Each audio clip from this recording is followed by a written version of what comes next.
Hello everybody, welcome back. This is JudiciousFire. I'm on the iOS server. I am looking at the new dragon Zephyrica. This is a continuation of our Zephyrica series.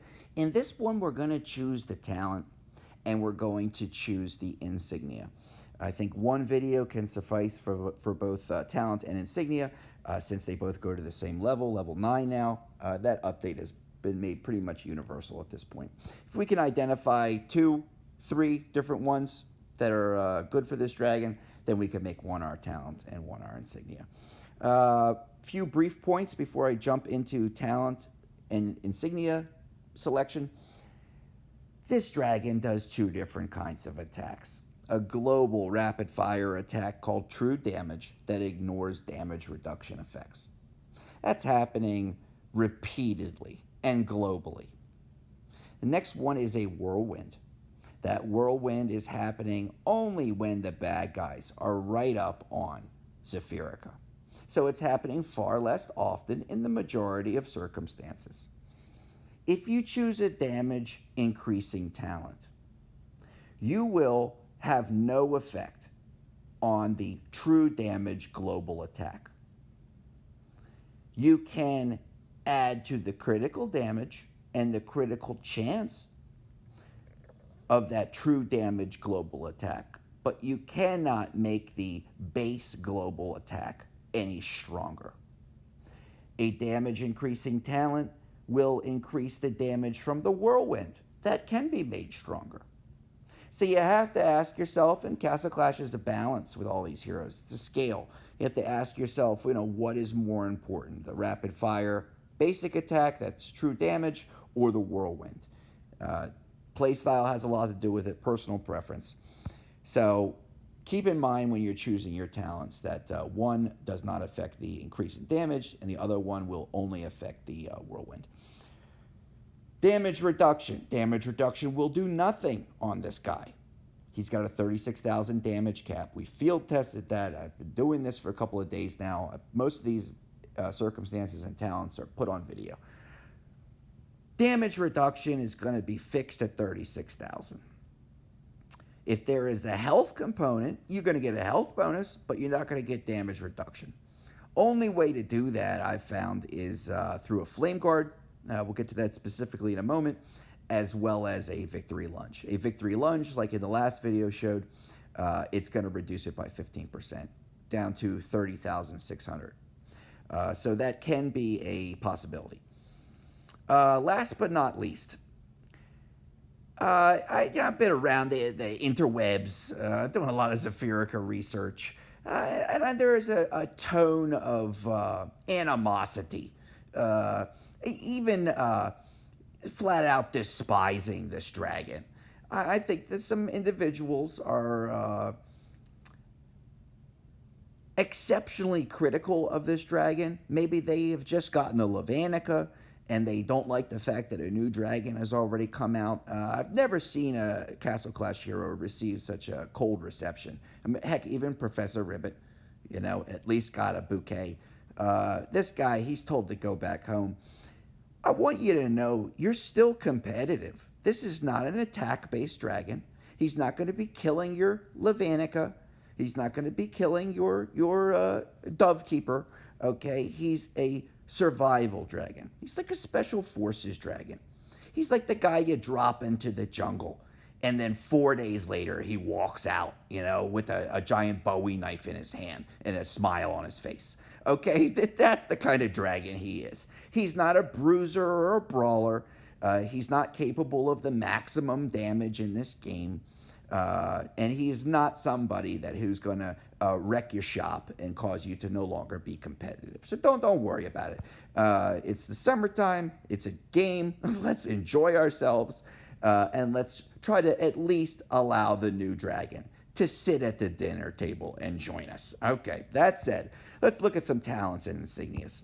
The revive at 9. You bet it works. It'll bring him back from the dead multiple times with 70% health restored. Heavy blow. Well, if you're going to rock the heavy blow, I give you credit, okay? You do boss 3, you're not going to need a champion anymore. It's going to give him a 35% chance to inflict coma for 3 seconds on a target. A Revite. Revite does work. It causes his true damage attack to happen the moment you drop him out on the board. He has, in my opinion, he has really no problems gaining energy in the way that I'm using him. And so something like a Revitalize would not be my first choice under most circumstances. There will certainly probably be game modes, maybe a dungeon or something that calls for it, but it would not be choice number one for me. The attack bonus will apply, but only to his whirlwind attack, not his true damage global attack. Scorch, it will negate damage 65% of the time when activated. When that activates, you got a 65% chance that it's going to totally zero out damage on a guy. Self-destruct, good for you if you're going to run the self-destruct. He will blow up. He'll cause 1,400% his base damage in that explosion. Deadly Strike, his regular attack will be given a 15% chance to do 18 times damage. Yes. Flame Guard. Flame Guard will decrease his damage cap from 36,000 to 18,000. It will have his damage cap. Will also increase his health by a capacity of 40%. So thus far of the talents we've looked at, in terms of utility, Revive has a lot of utility, and Flame Guard would have a lot of utility. Benefits to what this dragon does best. Trying to make our hero the best version of itself. Not trying to make it a generalist or a jack of all trades, but trying to make it unique and great at the one or two things that it does best. Blade Shell, it will have an opportunity to deflect 100% of the damage taken. It would be deflecting it with no damage reducing items like the Flame Guard and the Victory Lunge. It would be just simply reflecting 36,000 damage with only a 40% chance of that. So probably not one you'd want to choose as maybe your top 5. Scatter, he can scatter no problem, taking away the energy of the enemy. Slow, you bet he can slow, 50% chance to reduce speed by 70. Sprint, it will give him a 75% movement speed bonus. You bet it will. Zerk, you have to look on the... there's calculators for attack speed in this game, easily searched out. You have to look at how far it's going to take his attack speed. They roll up in Castle Clash by 200 milliseconds, and they do so against us, not in our favor. It will increase his attack speed. How much, I would have to really calculate it. It's not going to get him anywhere near to the Pumpkin Duke or the Skull Knight level, but it will increase his attack speeds, certainly. That might get him to 800 milliseconds, maybe 600. Stone Skin, going to have no effect on his damage cap. It will have 0 use. War God, it will only affect his whirlwind, making his whirlwind stronger. Tenacity, it will give him 160% extra health. Life Drain, it will give him a 20% heal from his total overall health pool with every basic, normal, face-to-face attack. The heroes in this game, I'll take Dovekeeper for example. When she sends out those love doves, and that's all the time, those love doves, when they hit the enemy, they are not giving Dovekeeper life. They do not transfer the life drain from themselves to Dove. A hero like an Anubis, he is not going to be getting a life drain when he hits 100 enemies on the board using his skill. He's only going to get the life drain when he is up in somebody's face, slashing at them with his claws. Dove is only going to get the life drain when she's up in somebody's face, blasting them with her own personal short-range attack. It is because of that. I've never used life drain on anybody. Here with Zeph, this global attack, nothing would be happening. He effectively have no talent. Only until the person's up in his face with the whirlwind attack is anything going to be happening. So I've never used life drain in this game, even back in the day when it was first introduced. Enlighten, it will give him an experience bonus during the upgrading process. Bulwark, it'll give him the health bonus. It'll give an attack bonus to his whirlwind, not his basic global rapid fire attack. Size shield, going to give him health.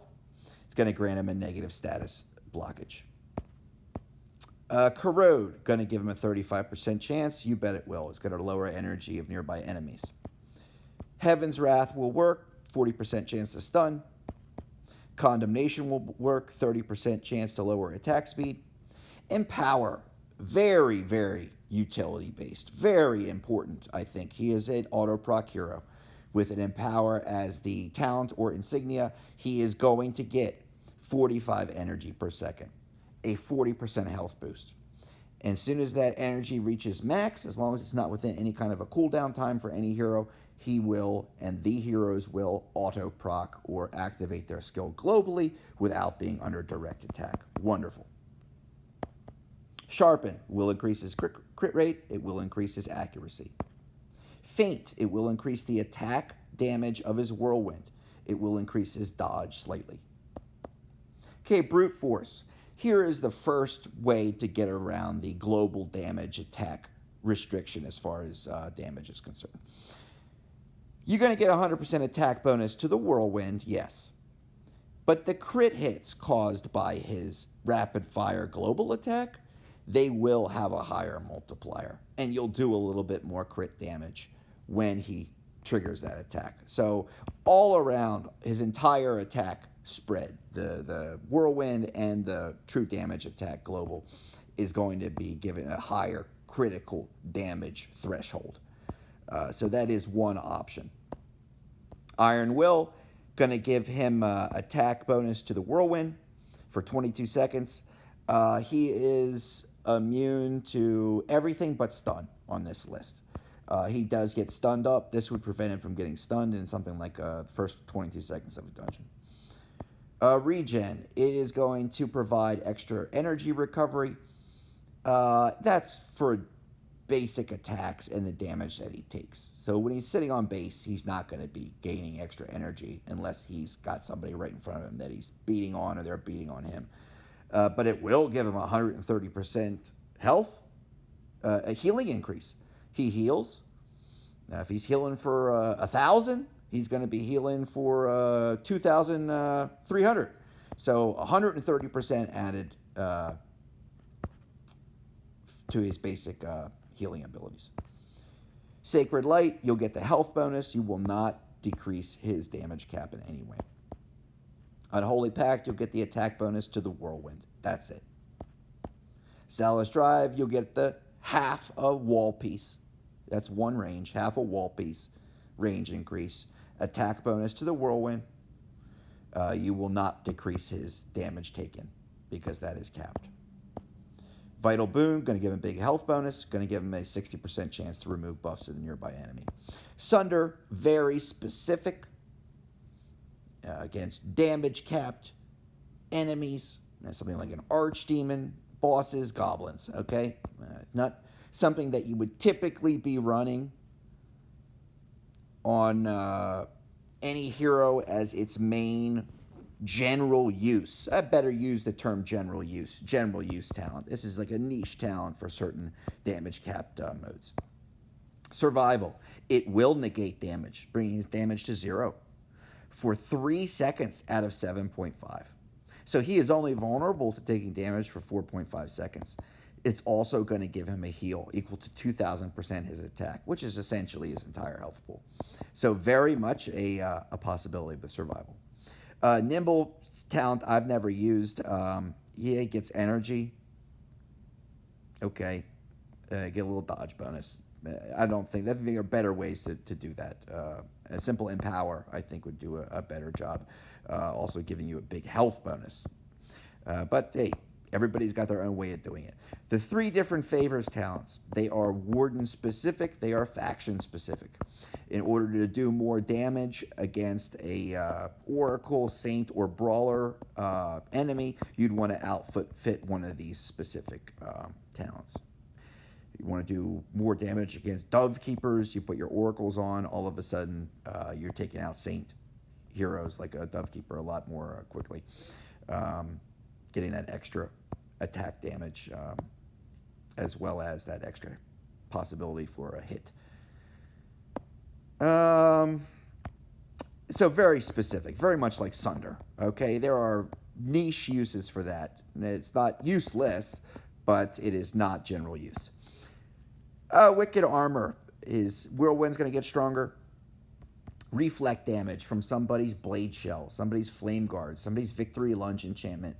It will be relegated to 7,000. So instead of him taking a 36,000 reflect or deflect shot, he's going to only be taking 7, as well as getting some Whirlwind damage.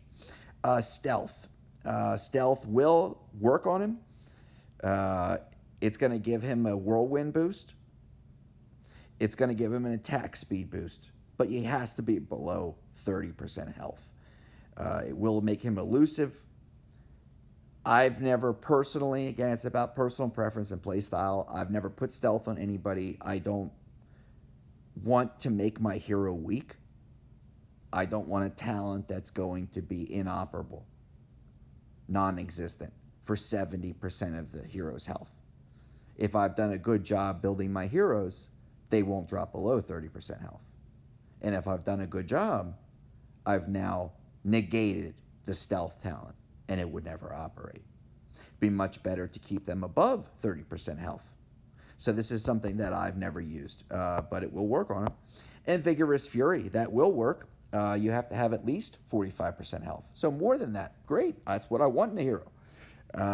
Will raise his health, will raise his crit rate, will last for longer than the cooldown. So it's working the entire time. You will get higher crits. We'll do a review and we'll wrap it up. Vigorous Fury, you'll get a higher percentage chance of critical damage. You will get a health bonus. That's 1. Survival, you will negate damage. You will get that extra heal. That's 2. If you're going to go strictly health, I would go with Vital Boon. It's practically the same amount as a Tenacity, but also the chance to remove buffs. You can give him a real nice utility of more than double his healing capability. You run in dungeons, give him the chance not to be stunned. At least that has some benefit. Give him, with Brute Force, higher damage overall, more damage against the enemy. Okay, not going to increase the chance of it happening, but it'll give him more damage. If you paired that with a Vigorous Fury, oh my, that'd be great. And it will up his Whirlwind. Empower, he's auto proc. That would probably be my number 1. In any kind of defensive situation, not in an attack, I wouldn't be running this. But I mean, if you're using him in Guild Wars defense, if you're using him in Infernal Summit, where they're sitting there on the base and they're attacked, here be monsters, hero trials, wonderful, wonderful thing to use.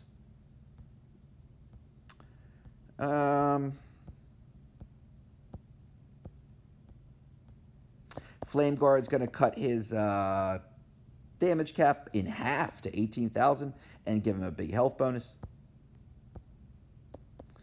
Revite, very specific uses where you want him to activate immediately. Problem with Revite is once it's been used, you basically have nothing left after that. It's not a talent that goes and sees you through the whole battle. It's like a quick player versus player, like a lost battlefield where it's only going to last a couple seconds anyway. And Revive works very well. So let's try to welcome the new dragon, okay? We know that we're all still going to be competitive, even against him. He is a survival-based dragon, and he is here to fill a space in the compendium and fill a space in the Castle Clash universe, not take anybody's space or chair at the table. So let's try to make another chair for this guy. All right, everybody, I hope you enjoy your clashing, and I'll catch you on the next one. Bye-bye.